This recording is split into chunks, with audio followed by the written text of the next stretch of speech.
akekho uNkulunkulu, akekho nje, ayikaze ibe khona into ekuthiwa uJehova.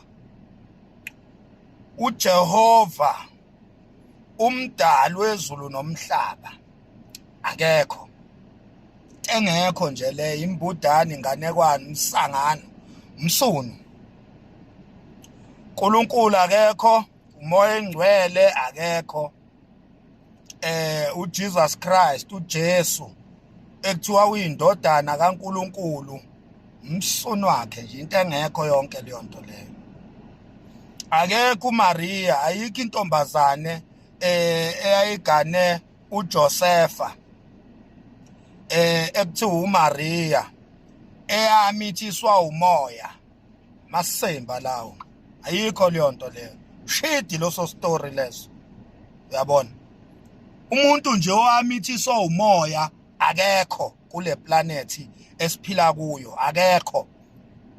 Uma ngabe ngekho kule planet esiphila kuyo, okusho ukuthi ayikho iplanet akuyo, ngoba iplanet ekwazi ukuphila kuyo umuntu yilesi kuyo ebizwa ngo-Earth.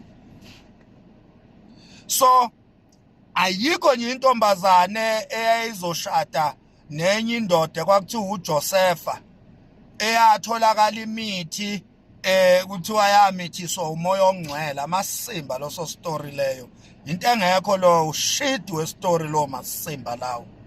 Befundisi, nishumayela amasimba, nishumayela umhlanzo.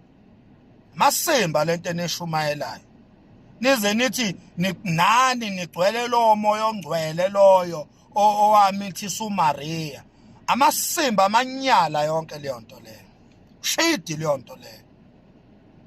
Kufana nalo moya lona ekuthiwa kunomoya oyingcwele obizwa ngoShembe. Kunomoya oyingcwele ekuthiwa manjena igama lakhe sekuShembe igama lakhe. Shidi lonto, amasimba, uthuvi leyo nto leyo. Ayikho into ekuthiwa umoya engcwele ogama lakhe uShembe. Amasimba lawo, thuvi loso story leso, amasimba nje story lawo. Uyabona, amasimba lento enihlezi nisho nina nithi kunomoya engcwele ekuthiwa uShembe. Amasimba lawo kade umsunu loyo. Uyabona, kunesibongo senye insizwa eyake yaphila kulomhlaba yalapha ya eNtabankulu ekuthiwa eyakaShembe. Lesi sibongo sakaShembe sidabuka eCongo. Leso sibongo leso ngokokudabuka isibongo esithi Shembe sidabuka eCongo. Akekho umuntu ekuthiwa wanikezwa umoya oyingcwele igama lokuthi yena usewuShembe. Lo story leso uthuvi we-story, amasemba, inganekwane leyo. Shidi wento, nalaba bakholelwa kuso leso story ukuthi kunomfana owaqanjwa igama kwathiwa uShembe. Amasimba lawo, uyabona, nalaba bakholelwa kuloso story. Uyabona, bengisathi ke nalaba bakholelwa kuloso story msuni yabo. Kusho thina singomakhanya, isibongo sakwaShembe siya exista, isibongo esikhona, badabuka eCongo abantu bakwaChembe. Chembe, yeah, siyaphenya, ibheshu siyaliphenya thina. So istory sokuthi kunomuntu ekuthiwa uNkulunkulu owadala izulu nomhlaba, wadala abantu, umsunu westory lonto leyo. Ayikho into enjalo, ayikazi yenzeke. Akekho umuntu ekuthiwa uNkulunkulu, akekho, akazabe khona ekuthiwa wathi umhlaba udalwanga, izulu nomhlaba nje into engadalwanga leyo. Izulu likhona, yini izulu? Nali yaphezulu isibhakabhaka izulu. Leza zinto ezilapha phezulu masiyibiza ngegama elilodwa zonke ihlangene, igama lazo izulu. Leziya zinto leziya, amafu, isibhakabhaka, ilanga, inyanga, inkanyezi, konke nje masikubiza ngegama elilodwa sithi izulu. Ya, sithi izulu konke masikubiza ngegama elilodwa. Ya, masikuhlanganisa ke sikuhlanganisa nomhlaba lo esikuwo kanye nokusemhlabeni. Sihlanganisa manje okuphezulu ezulwini nokusemhlabeni. Masikuhlanganisa sikubiza ngegama elilodwa sithi imvelo, nature.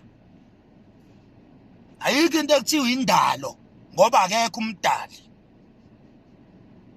Ayikho nje ekuthiwa creation. There is no creator.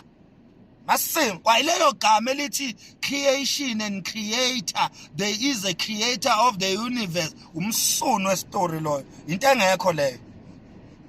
Engekho leyo into eya-imposwa ey'ngqondweni zethu ukuze sohamba si-brainwashed sazi ukuthi kunesikhondla nje sendoda esihleli phezulu laphana silo sibuka phansi emhlabeni sibhekene nathi. Amasimba lawo ayikho leyo nto leyo. Uyabona? Shidwe nto loyo. Kunento ekuthiwa isihogo samasimba yini.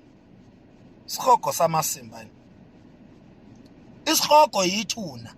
Isihogo nje yithuna kuphela. Ya yithuna yini ithuna? Ithuna ingaphansi komhlaba la kuhleli khona abantu abafile.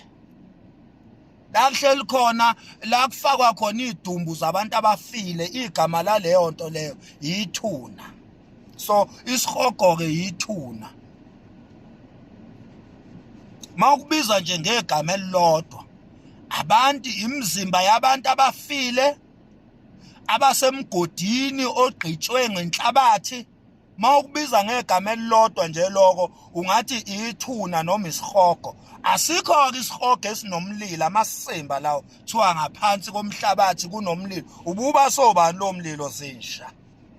Ububa sobani lo mlilo? Uvutha kanjani la ingekho khona ioxygen?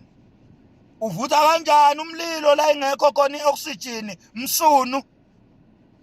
Uvutha kanjani umlilo? Manithi nina kunesihogo esinomlilo nichaza ukuthi kune-oxygen emlilweni. Uma ngabe kune-oxygen ke emlilweni aniboni ngani ukuthi kushuthi nomoya engcwele usesihogweni ngoba phela i-oxygen umoya and umoya uwodwa awukho umoya ohlukene kuthiwa hayi kunomoya obizwa ngespirit. Into ehlukene amagama okufanishina kwawo nakhona imisebenzi umoya oyenzayo iyona ehlukene lebizwa ngamagama. Ake ngiphinde futhi.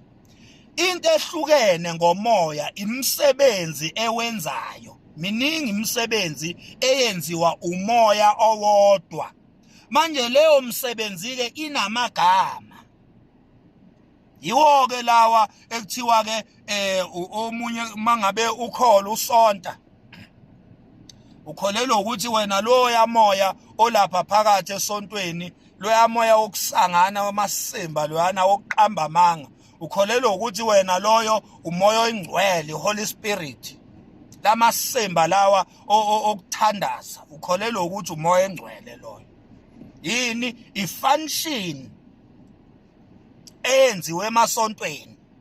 Bese leyo function ibizwe ngomoya engcwele uze kuthiwa hey kunomoya engcwele endlini kaNkuluNkulu. Nabantu abahamba lo masimbe kuthiwa yisonto nabo kuthiwa banomoya engcwele ngenxa yemisebenzi abayenzayo. Bese bethi hayi ngenzisa umoya engcwele noma ngishumayela kushumayela mina kushumayela umoya engcwele noma ngibeka izandla kubantu ayibekwa yimi ibeka umoya engcwele.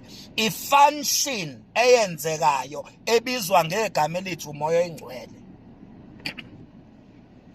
Yabona nje uma ngabe udila ngabantu abafile udila ngeziphoki abantu abafile udila ngamasemba lokho kuthiwa abantu abafile wena ke uzobizwa ngokuthi unamadlozi noma unamathonga kuthiwa ispirit sabantu abafile. Leyo nto ke ifunction yakho wena nja okholelwa kubantu abafile. Leyo function ubese uyibiza ngokuthi ibonaka abantu abafile leyo function yokuthi wena uyadloziza uyadloziza. Uyabona?